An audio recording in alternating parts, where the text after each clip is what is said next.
Okay, welcome to another edition of Buck Stops Here. And for this special occasion, Buck didn't have to travel too far. We're at the Southern Oasis here today with the one and only Ryan Stevenson of the Stevenson Foundation, a man of many talents, along with his lovely wife, Nicole. And we're really happy to have him here. Ryan does a lot for the community. Not only that, the Stevenson Foundation, also Delaware Seafood Festival, and a host of other things that go on continuously. Welcome, Ryan.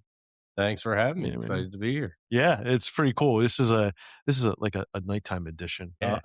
This is a happy hour. It's a happy hour edition. And yes, we are having some fantastic orange crushes from the one and only Nicole, who refuses to get on air, and yet she has some amazing stories. Bring her in remotely. We're actually here at the homestead tonight, so you might hear some. We actually have a fan club and a live audience with us as well.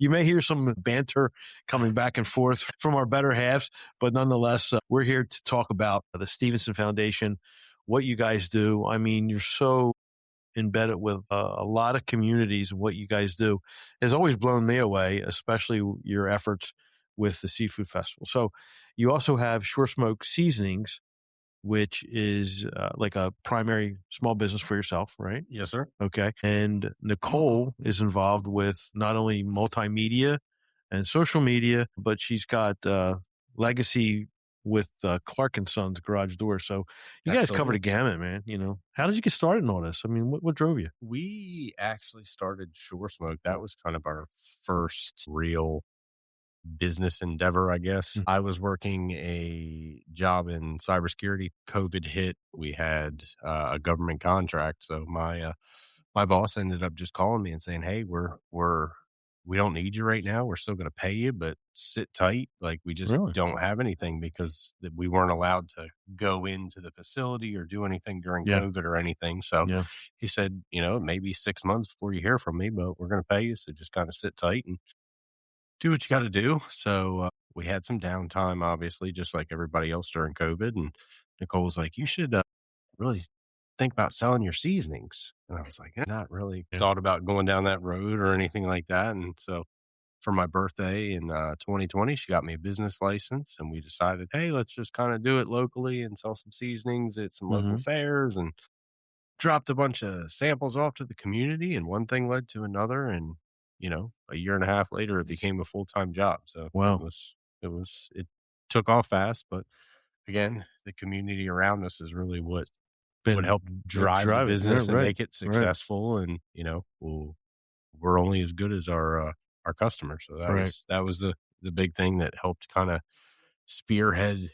everything that we eventually got into, like the Stevenson Foundation, and the Seafood Festival, and all that kind of stuff. So that was COVID. There was a lot of stuff that went wrong, and kind of was a bummer for a long time. But there's a lot of good stuff that came out of it too, because you watched a lot of people come together as a community and help each other out, kind of get through the tough times of everything. And for us, it was pretty cool because a lot of people started trying to learn how to cook, and that became kind of a peaceful thing. And I didn't even think about that. You're right. So with restaurants being closed and only able to serve so many people at a time, a lot of people just decided to cook and stay home. And then one thing led to another, like, hey, try our seasonings. So the COVID for most it was kind of like a bad thing, but in your case, it kind of like brought the product out and got you moving, because I really never thought of that, but that's pretty darn good. Yeah, we did a lot during COVID, believe it or not. Now, what brought you into seasonings? You created your own seasonings, I guess, prior to actually launching. Yes, sir. Right. Yes, sir. It's been one of those things where it's funny because the first seasoning we ever had is when it was our game day seasoning. It's our number one seller. It's the one that we started with. I ended up getting a promotion from work in, I think it was 2013. And Nicole and I were just starting our lives out. We had just met. We had just moved in 6 months later together, broke as a joke, couldn't afford anything. So we wanted to celebrate. So I stopped and got steaks, but we just didn't have enough money to go buy a bunch of seasonings to do it with. So Nicole's like, "Nope, you're mixing what we got in the cabinet, come up with something." And it was just from there, it just took off. And now I think we have over a little over probably 75 different I recipes know. with 22 seasonings currently in production. What So, what I guess, how do you come up with the flavorings that you do? I mean, is it just trial and error or something that yeah. just inspires you? I mean, you've got like stuff for seafood, you've got chicken, you've got honey, you've got jalapeno. I mean, you run the gamut. Yeah, it's one of those things where it's not something. It's a really weird thing because it's not something where it's like, okay, I'm going to go develop a new seasoning Yeah. tonight. It's got to hit me. Right. And then it's like, nah, I feel like doing a Cajun one or a blackening seasoning or Right. something like that. And it's Right. like, all right, let's kind of play around with it. Or I want to tonight. I really wanted to do scallops or something. What could I come up with? And that's how a lot of our seasonings have kind of started, is Mhm. just cooking a specific thing and going, man, I really key Can you- lime jerk. Yeah. Why don't we combine the two? Let's Right. make a key lime jerk and let's do it with Do you feel seafood like and you chicken. taste the spice before you actually create it? I mean, Yes. it's on your in your mind and like Absolutely. on your tongue a little bit. You're like, okay, I think I know what I'm gonna put in this spice. Absolutely. It's Okay. already kind of like, you know what you're shooting for. Yeah.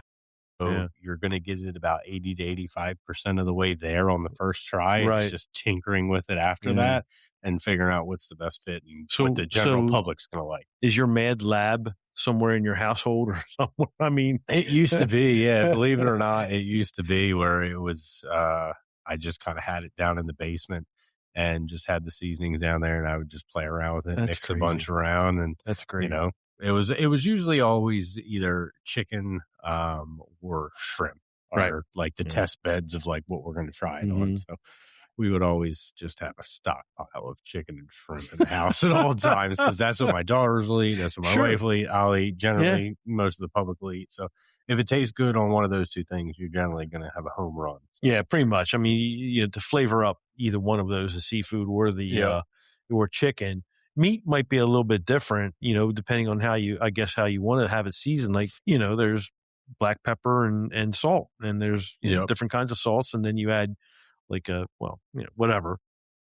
But chicken is, you can create a whole flavor. Yep. A whole flavor palette. I guess I don't It's know. like what a the word whole is. flavor profile. Profile. There you go. Yeah. Profile. It was one of those words. Yeah. Over top of those meals like that. So that's really awesome, man.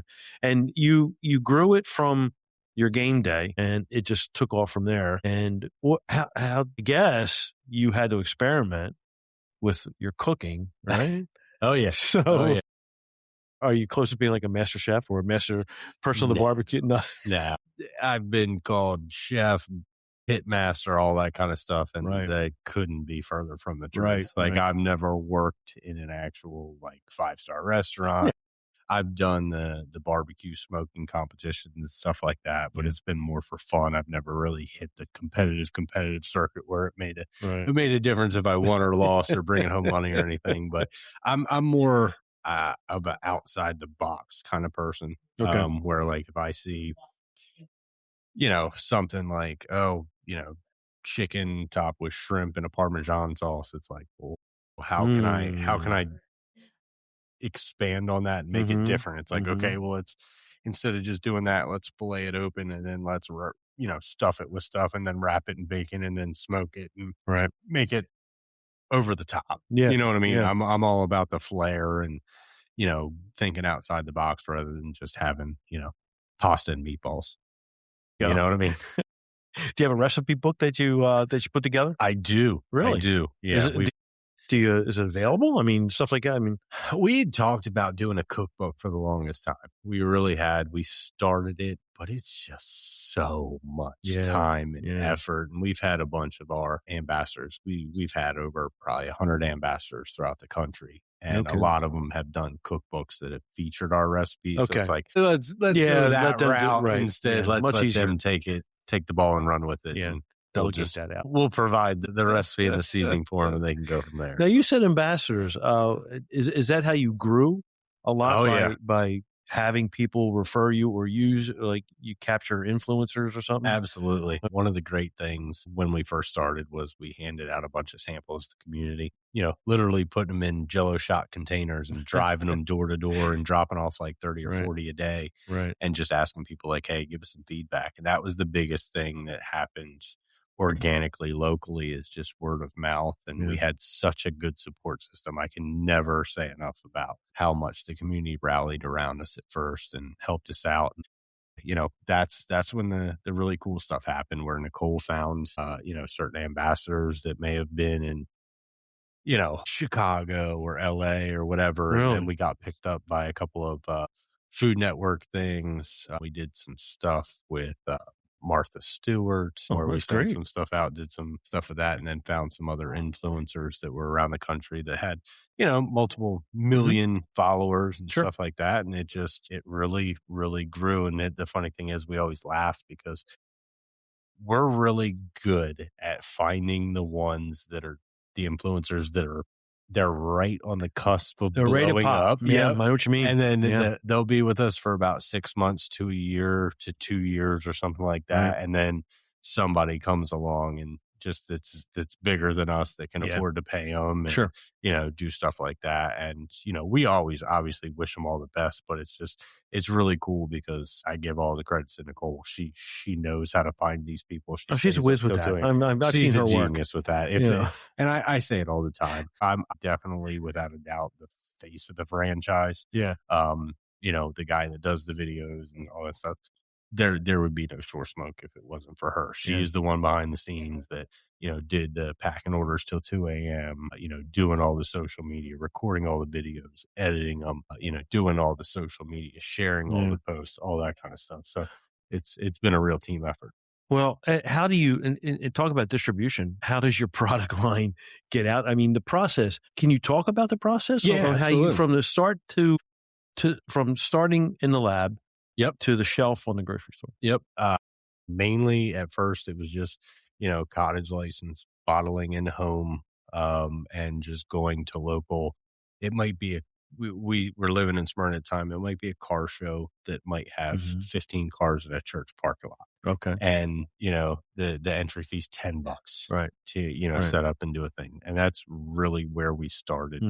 And then we just kept going and going further, like, hey, let's step it up and go to another show, and then another show, and one thing led to another, and then you find yourself paying $1,500 for a spot in DC at a fancy food show or something like that, and just you're taking the risks, and some of them just don't work out. And when we're a small business, you got to kind of figure out what works and what doesn't real quick. You of all people kind of know that. And it then it became just really awesome. Like I said, the community backed us. Word of mouth got out there. We started getting into smaller stores, might be like, Ace Hardware's up north, or Willie Farms and, Middletown, Townsend, whatever you want to call it. And just a bunch of little stuff. And then finally, after a couple of years getting into Food Line, and that was huge. And then we became in all the food lines in Maryland and Delaware. And then that's amazing. And then I just told Nicole, I was like, our biggest goal was to get our seasonings in all 50 states. Like, if we could get people that could order our seasonings, and we finally did that. And then I was like, you know what? I want to get a retailer in all 50 states to carry us by like 2027. And I think right now we're in 38 states with about 380 different retailers nationwide that carry our products. So, So it's been a very long haul. We've tried to, take a different route than a lot of people with how we get our products in there. One of the big things that we like to do is we'll go to our retailers, set up a grill, and just cook and hand out free samples and drive traffic in, because it works out for us. We're getting our name out there. Our retailers getting the bottles sold, and then they'll order more. So where do you find the time? I really don't know. I mean, we don't sleep much. I'll tell you that much. I don't think you do. I mean, I see your schedule, and for folks, if you watch the Stevensons online, they're a great couple together. They actually can come up with a comedy show, but they're always doing something. And that's where I give you credit like crazy, man. I mean, it's inspirational, but it's also tiring to watch. I don't know I just don't know where you get all of the energy to do what you guys are doing amongst all of the other things that you're into. Shoresmoke, is that your primary business? Is it more than a hobby? Oh yeah, absolutely. Okay. it's a more than a full-time job. The cool thing is generally in January, February, and March, we kind of take off from the shows, doing them every weekend just because, I mean, we do a few. Saltwater Roots Boutique, I'll give a shout out to a local vendor. They do a bunch of shows, spring, summer, fall, right before Christmas, and they're fantastic shows. They usually have about 75 craft vendors and a couple thousand people that come to all those shows. But we'll generally do them in, starting in April and go all the way till Christmas. Right. But that's really when it picks up because we, every Saturday and Sunday, we're trying to find some show where we can go out and just, get our product, get our name out there locally and stuff like that. So So these 3 months are your downtime? This is our downtime. This is generally where we're planning for the seafood festival. We're actually launching for State Fest this year. I saw that. Partnering with the aforementioned Saltwater Roots Boutique. So we're going to do those 2 shows this year. And then we're probably going to do a couple at Kirby and Holloway as well. Again, we did one in October, little trick-or-treating thing for the kids to come out and have a good time. Now, talk about the Stevenson Foundation. How did you move into there? Or what was your inspiration for that organization? I will give all the credit in the world to Nicole on that one. Anybody that's ever met her knows that I punched way above my weight class on this. We all do. Exactly. Yeah. So she's always would give anybody the shirt off her back. Yeah.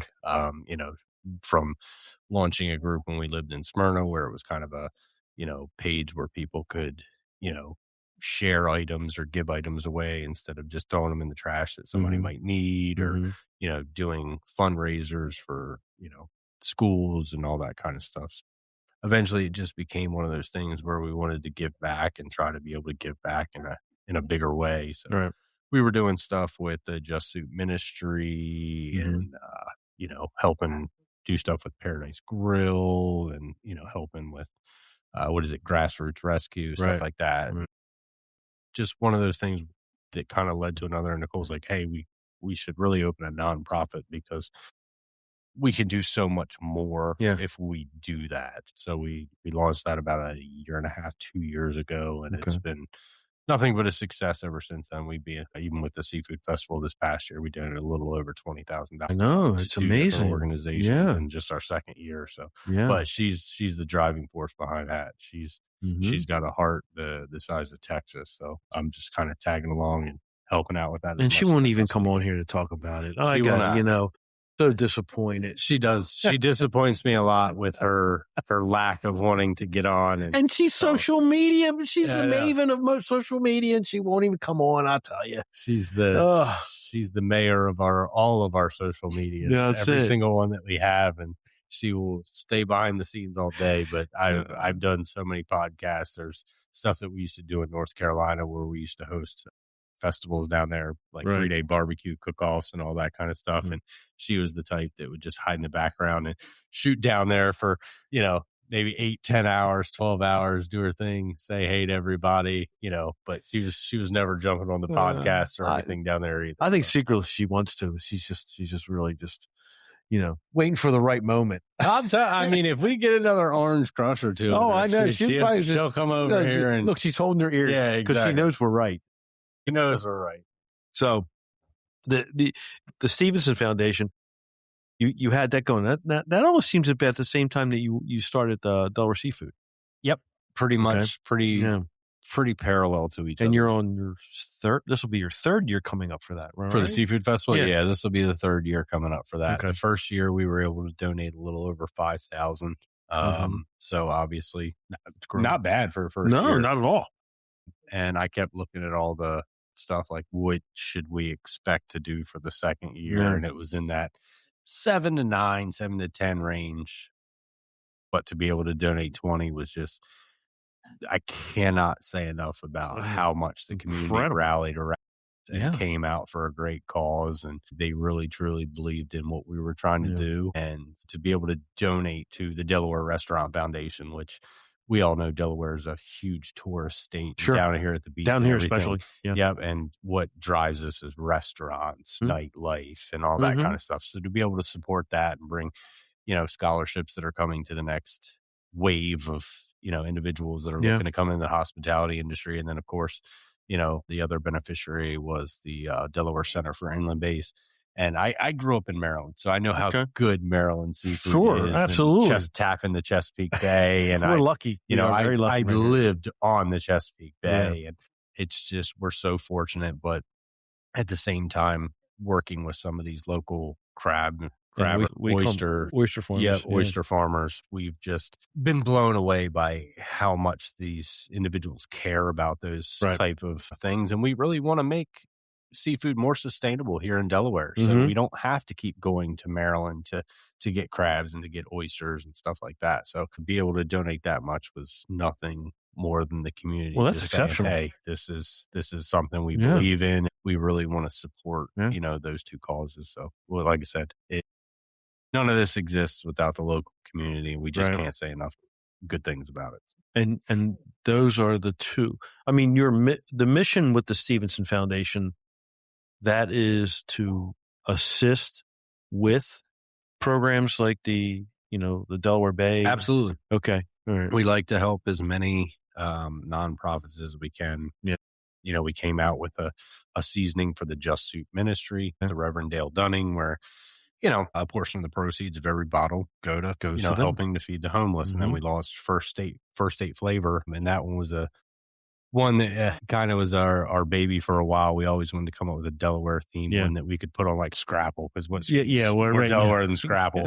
But a portion of the proceeds of every bottle go to Camp Barnes. We're huge supporters of the Delaware State Police, and they put that camp on. Camp Barnes is our kids go to that. Yeah, my niece's kids go. Right, it is. It's an absolutely fabulous program. It's so amazing. They do such a wonderful job. So to be able to support that and help that out as well is just it's a really good feeling. And you take the effort or the amount of time and energy that it takes to put on that Delaware Seafood Festival, and then you're coming back with the First State Festival. Is that right? That's what I wanted to do for a long time. Okay, and its theme is the theme is everything Delaware. Okay. Normally we'll have a few craft vendors out there, but we're going to try to blow it up. We're actually going to have it at Hudson Fields this year. It's going to be on June 27th. Okay. It's a Saturday, the Saturday before 4th of July. We're partnering with Sherry and Emmy from Saltwater Roots to kind of throw that one on. But we're going to try to blow this thing up. 150, 200 craft vendors, a bunch of food vendors. Yeah, but we want to make it everything Delaware. So like all Delaware craft vendors, all Delaware food vendors, sponsors, bands, DJs, whatever, supporting everything Delaware. And then we're actually meeting with Sherry and Emmy on Wednesday. We're going to go to Yellowbin down the street in Long Neck and have a couple beverages and discuss talk about things and find out what the beneficiary is going to be for that as well. So we're going to try to raise a bunch of money for another local organization. Well, it's funny, my experience, and I've been in Delaware pretty much all my life, and I'd come down to the beaches and in the Dewey, the Rehoboth, the Beth, the beach life, right? Yeah. And then I'd head back up to Wilmington, and I wasn't living here, right? And then when we come down here and we open up the shop, and then we get involved we start to see how much people are willing to volunteer and give their time. It's an amazing community that not to be like prejudiced or anything, but and be respectful of it, but just sometimes you just don't see that in our older neighborhoods or in Newcastle County, where I'm from. Let's put it that way. And then you come down here and it's like a revolution. It's like, oh my gosh, these people really do give their time and they get behind things. So almost every weekend, every day of the weekend, the Friday, Saturday, Sunday, there is some event going on that is a volunteer situation where it's all volunteers and all of the proceeds go to a specific organization. So it's so much community support. Yeah. And that's what amazes me. And what you guys do, I just don't know how you churn it out, but you do such a great job. And I know that Nicole she's like a backbone on all this. Absolutely. I even learned more tonight about what more that she does. And damn, she's got a story behind her, and I can't get her on here. But a couple more, keep cranking them up, yeah. It's amazing where you came from. I mean, from your initial startup, from a business perspective, from an entrepreneurial perspective, what you've done, what you and Nicole done, has done, and you still continue to raise your family. You both have other responsibilities to other organizations, and you still get time to accomplish all this. Where do you find time for just you? To be honest with you, we love everything we do. Okay. So it's not one of those things where it's like, oh, we're too busy all the time. We absolutely make time for our kids and our family, but our kids are just as much into everything we do as we are. And you brought them into that. Absolutely. Yeah. My oldest one, Isabella, you will see her at most of the events every weekend with me, because once she learned that, I'll pay her commission on sales, she's up front. She's pushing me out of the way. Like, Dad, I got this customer. got this. Dad, do you need to go to the bathroom? Go to the bathroom. I got these people. Once she realized she could start making, 40, 50, $60 a day. Oh, wow. As an 11-year-old. 11-year-old? Are you kidding me? Next thing we know, it's, can we stop at Alta on the way home? Oh, there you go. Makeup or something. But, they're fully ingrained. Like the really cool thing is they already have that entrepreneurial spirit where, we'll be downstairs and they're like, can you come up to our room real quick? And they'll have, ripped up pieces of paper with prices of like price tags and their makeup and their different, perfumes and stuff. Would you like to come to our shop? Check out at our register. Here's our credit card machine. Like they got the whole role play down, don't they? Got the whole role play thing down. Wow. So you're not like, the big thing is to teach somebody how to play Monopoly, and then learn finances and real estate that way. You're doing the real thing, or they've gotten the bug, which is great, because I believe that we all should be in business for ourselves in a sense. Absolutely. You know what I mean? It's the only way this game gets won. Yeah. And they're fully ingrained. Like, they love the seafood festival. Yeah. They love walking around. They love volunteering and working it. Same thing will be true for First State Fest. But they, again, like I said, they take after Nicole. Nicole's got a huge heart. They've got a huge heart. So they love, baking cookies and taking it to the ministry, or baking cupcakes and dropping it off. I think a couple months ago, they saw a commercial for Domino's where it was like, $5 pizza Wednesday or something. Right. So they went and bought like 40 pizzas and dropped them off at the homeless thing. And they couldn't wait to, tell me when I got home. Wow. Stuff like that. So it's just, we are you absolutely gotta be really blessed. so proud of that. We are absolutely blessed with, great wife, great kids, successful businesses. And you love what you do. We love what we do. I mean, there's no like, okay, I'm doing it. It's not a job. And that's where the lack of being tired comes in, because we absolutely love what we do. And we truly don't feel like we work a day in our lives. We feel like we're the most blessed people ever. And it's just, we're very fortunate to be able to help out other people as well. And that's kind of our core values and what we try to instill into our kids as well. That's fantastic. What do you feel is the goal? What's the future goals for the Stevenson Foundation? And of course, everything you develop out of that. If I'm being honest, we'd like to just continue building on the Seafood Festival and the First State Fest and be able to give more.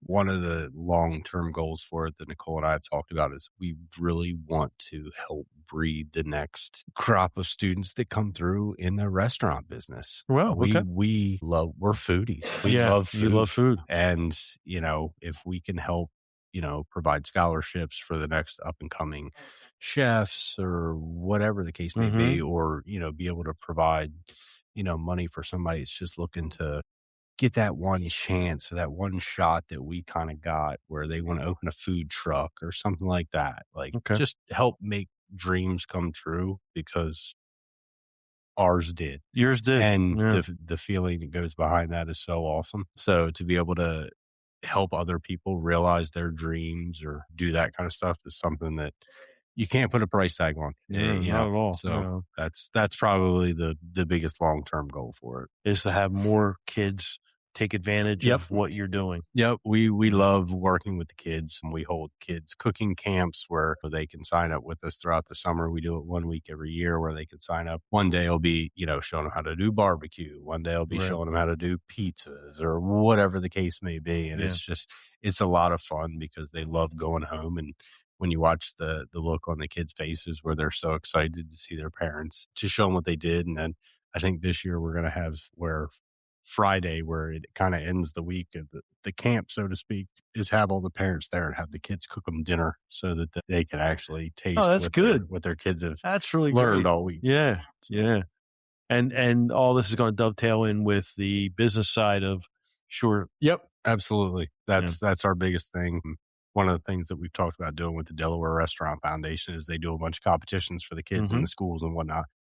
You know, kind of almost doing some sort of, if you've ever seen on Food Network, Chopped, that particular show where we give them mystery basket ingredients and, you know, just gotta make something one of our random seasonings or something. Hey, you know, go to town, make it work, and see what you can come up with. So that's one of the things we're looking at doing next January or February.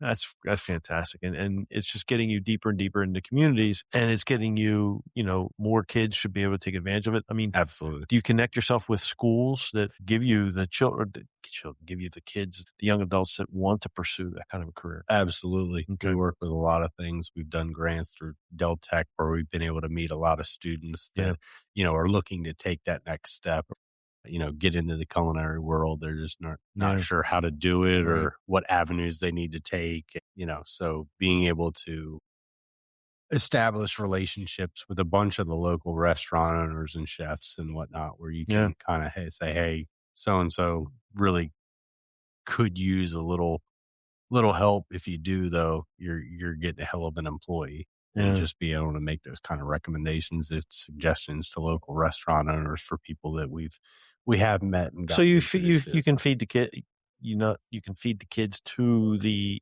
restaurant industry. Yeah, absolutely. Yep. Okay. How do you find that experience? I mean, like, you're actually providing interns to them.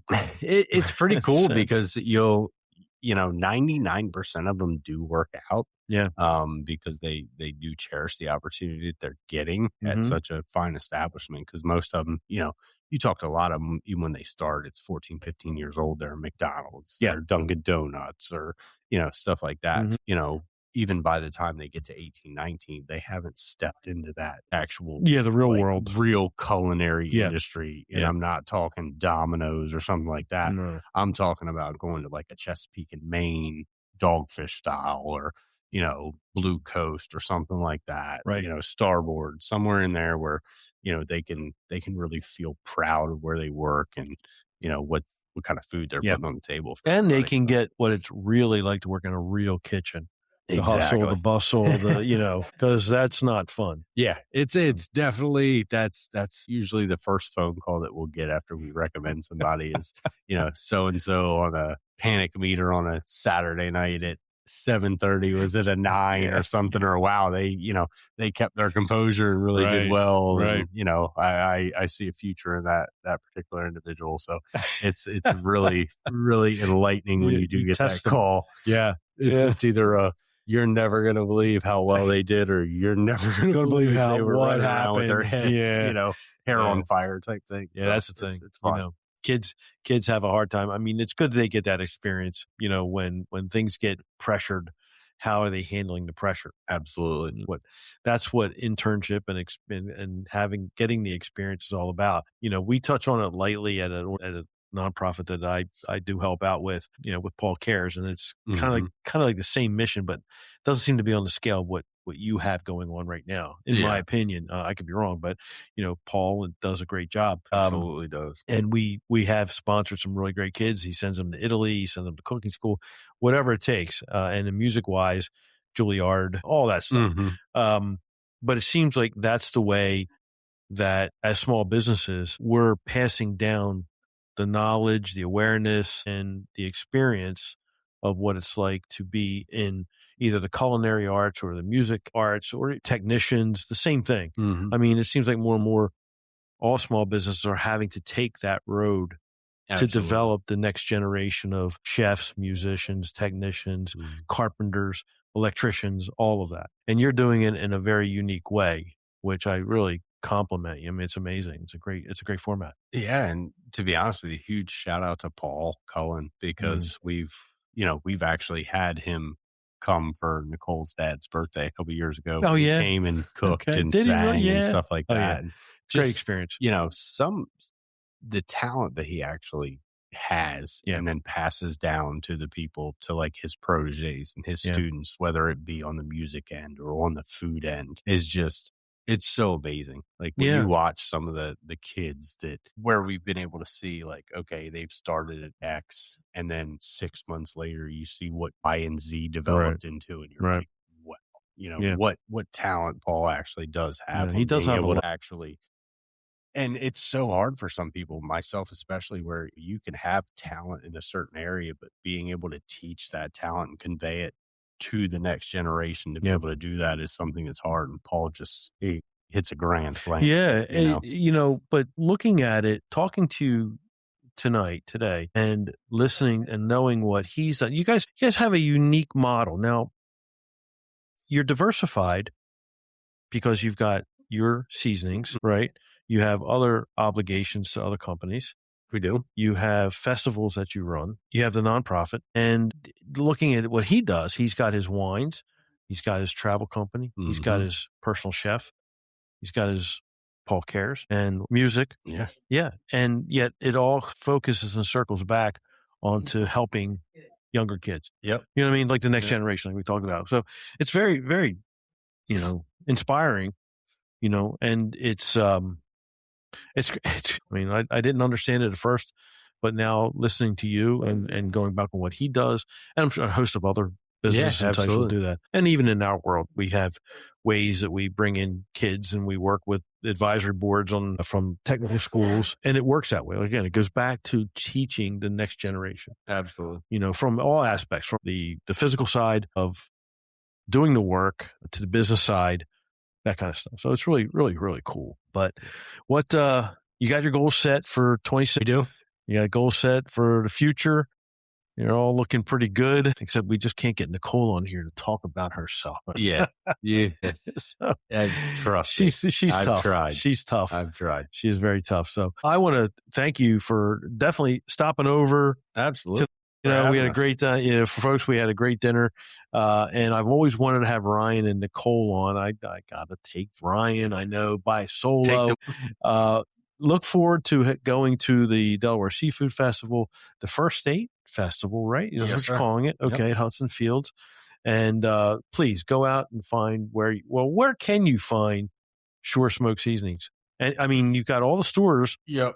Okay. What about north of the canal? Man, there's a ton of Food Lions up there. There's a bunch of hardware stores. I've lost track at this point, to be perfectly honest with you. But there's a ton of them just across into New Jersey, into Newark, Wilmington, Ellesmere. There's a bunch of different, pretty much any hardware store or grocery store, deli market, anywhere in Delaware. I got to check out the Ace Hardware up in Wilmington, because I know that they carry local goods and goods, you know, whether it's root beers or candies that you can't find anymore. Exactly.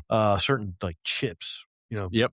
They carry a bunch of local hot sauces and all kinds of stuff too. So they are very, very big on supporting local. I will give a huge shout out because Delaware Ace Hardwares they're tops. They are tops because I've been all over the country. Most of those Ace Hardwares, most of those True Values, they are, you know, they need to have the commercial brands, everything that's, you know, Walmart has, so to speak. But, you know, all the Ace Hardwares in Delaware carry, you know, they are huge on supporting local. So I can't give them, you know, when people think chain, nah, they're locally owned and they're all about supporting locals. Yeah. I love the Ace. Both Ace Hard. I'm very fortunate, or we are. The one in Newcastle, the one in Price's Corner, or up there, tops. And then down here, they're the best. Yeah. I mean, both locations, they have what you want, get what you need. And fair pricing. I mean, it's absolutely, but it's the personal touch that they have. That's good. That's awesome, man. Well, listen, I want to really thank you for, stopping on getting this show done. We've been talking about it for a while and, just getting things off the ground. There's all bumps and bruises and, trip ups here and there, but we made it. So it's good. So thank you. Well, thanks for having me. I appreciate it. It's great coming on. Yeah. We appreciate dinner and the hospitality and all that kind of stuff. Yeah. Been a hell of a night. We had fun. So good. We'll definitely do it again. We'll keep up on things, and we'll get out to the festivals and maybe do some live broadcasting. Hey, that'd be great. We'd love to have you out there. For that. We'll do that'd be awesome. So, All right. Well, folks, thank you. This has been another version of another edition, an episode of Buck Stops Here. And like I said, I didn't have to go too far on this one, but it's a lot of fun. And we want to thank Ryan and Nicole Stevenson of the Stevenson Foundation and also of Shoresmoke Seasonings and the First State Festival. Got so much going on. It's hard to keep. The list can go on and on. Anyway, sign off here now, and we will talk to you all later. Thanks again. You can listen to the show here on our podcast, downloaded from Apple, and it's on Spotify, Amazon Music, and you can also listen to it streaming on 302radio.net. All of it's available 24/7, 365. My name's Greg, and we'll talk to you soon. Thank you.